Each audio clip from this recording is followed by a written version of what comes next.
Praise lord. దేవాతి దేవునికి వందనాలు. ప్రభు నామమున మీ అందరికీ నా ప్రత్యేకమైన వందనాలు, శుభాలు తెలియచేస్తున్నాను. ఈ దినము కొరకు ఏర్పాటు చేయబడిన దేవుని వాగ్దానము మార్కు సువార్త 8వ అధ్యాయము 7, 8 వచనాలు. కొన్ని చిన్ని చేపలు కూడా వారి యొద్దనుండగా ఆయన ఆశీర్వదించి వాటిని కూడా వడ్డించుడని చెప్పెను. వారు భోజనము చేసి తృప్తి పొందిన మీదట మిగిలిన ముక్కలు 7 గంపల నిండా ఎత్తిరి. దేవుని నామానికి మహిమ కలుగునుగాక.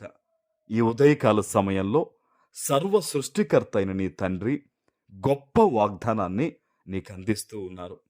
ఆనాడు వేలాదిగా ప్రజలు 3 దినాల నుంచి దేవుని పాదాల వద్ద ఏమీ తినకుండా ఆయన దగ్గరే ఉండిపోయినప్పుడు ఆయన వారందరి మీద కనికరపడ్డారట. కనికరపడి వారికి తృప్తిగా నేను భోజనం పెట్టాలి, వారిలా ఆకలితో వెళ్ళకూడదు అని వారందరికీ కూడా ఏది ఆయన దగ్గర ఉన్నది ఏమున్నాయంటే కొన్ని చిన్న చేపలు, కొన్ని రొట్టెలే ఉన్నాయి. అక్కడ ఒక 7 రొట్టెలు ఉన్నాయి, కొన్ని చిన్ని చేపలు ఉన్నాయి. వేల మంది ఉన్నారు అక్కడ. వారందరికీ పెట్టాలి, దేవుడు తృప్తికరంగా పెట్టాలనుకున్నాడు. ఆ ఉన్న వాటినే ప్రభు ఆశీర్వదించి వారందరికీ పెట్టినప్పుడు వారు తృప్తిగా తినగా 7 గంపల నిండా ఎత్తారంట. హల్లెలూయా. ఈరోజు అదే మాటను దేవుడు నీ జీవితానికి వాగ్దానంగా ఇస్తూ ఉన్నారు ప్రియ దేవుని బిడ్డ. ఎందుకో తెలుసా?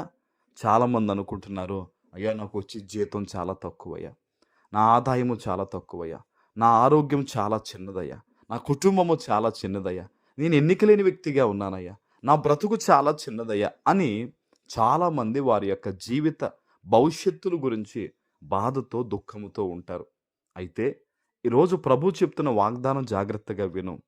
ఉన్న కొద్ది వాటినే వేల మందికి తృప్తి కలిగి తినే విధంగా దేవుడు ఆశీర్వదించినప్పుడు, ప్రార్థన చేస్తున్న నిన్ను గనక దేవుడు దీవిస్తే నీ ఆరోగ్యము ఎంతమందికి ఉపయోగపడుతుంది, నీ ఆదాయము ఎన్ని రకాలుగా ఉపయోగపడుతుంది, నీ కుటుంబం ఎంత బ్లెస్ అవుతుంది, నీ స్థితిగతులు ఎంత దీవించబడతాయనే విషయాన్ని ఈరోజు దేవుని బిడ్డ నువ్వు ఆలోచన చెయ్యాలి.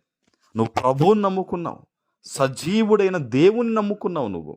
కాబట్టి ఉన్నదో పెద్దదో చిన్నదో అని చెప్పి నువ్వు దిగులు పడ్డం కాదు, కానీ ప్రతి విషయములో కూడా దేవునికి కృతజ్ఞతాస్తుతులు చెల్లిస్తూ నీ అవసరాన్ని ప్రభు పాదాల వద్ద పెట్టడం అనేది ఈ రోజు నుంచి నువ్వు ప్రారంభించాలి. చాలామంది బిడ్డలు వారు కావలసిన విషయంలో అడిగి వెళ్ళిపోతుంటారు తప్ప ప్రభు వారి జీవితంలో చేసిన మేలు విషయంలో దేవుణ్ణి స్తుతించరు. ఈరోజు దేవుడు నీతో మాట్లాడుతూ ఉన్నాడు. ఆనాడు వేల మంది తిని తృప్తి పొందినప్పుడు 7 గంపల నిండా మిగిలిన వాటిని ఎత్తారు కదా. ఈరోజు అదే సమృద్ధి నీ జీవితంలో ఏ రీతిగా నీకు కావాలో అది ప్రభువు ఇవ్వాలని ఆశ కలిగి ఉన్నాడు. ప్రభువుకి లోబడు. ఎక్కువ ఉన్నప్పుడు ప్రభువుని స్తుతించి, ఏదో చిన్నపాటిగా ఉన్నప్పుడు అసలు దేవుణ్ణి స్తుతించకుండా గడిపే పద్ధతిగా వద్దు. ఏమైనా యోబు ఒకటే మాట అన్నాడు, నేను దిగంబరిగా వచ్చాను, దిగంబరిగా వెళ్ళిపోతాను అన్నాడు. అటువంటి విశ్వాసం మనకు ఉండాలి. ఏదైనా సరే ప్రభువా నీకు స్తోత్రమయ్యా, నీకు వందనాలయ్యా, నువ్వు చూసుకుంటావయ్యా, నువ్వే నా తండ్రివయ్యా, నువ్వే నాకు దిక్కయ్యా అని మనం ఎప్పుడైతే ఆ మాట పలకగలుగుతామో, మన దేవుడు ఒక మాట చెప్పారు, మీరు బహుగా ఫలించుట వలన తండ్రి నామము మహిమపరచబడుతుందని. కాబట్టి అన్ని విషయాల్లో కూడా దేవుడు నిన్ను ఈరోజు ఆయన దీవిస్తాడు. ఆయన నామమునకు మహిమ కలిగేటట్లు దేవుడు గొప్పగా నిన్ను ఆశీర్వదిస్తారు. ఆమేన్. ప్రార్థన చేసుకుందాం. పరిశుద్ధుడు అయిన మా తండ్రి, ప్రేమ కలిగిన ప్రభువా మీకు స్తోత్రాలు. ఈ ఉదయకాల సమయంలో మీరు ఇచ్చిన గొప్ప వాగ్దానం ప్రతి బిడ్డ జీవితంలో నెరవేర్చి స్థిరపరచమని యేసు నామమున ప్రార్థిస్తున్నాను తండ్రి. ఆమేన్.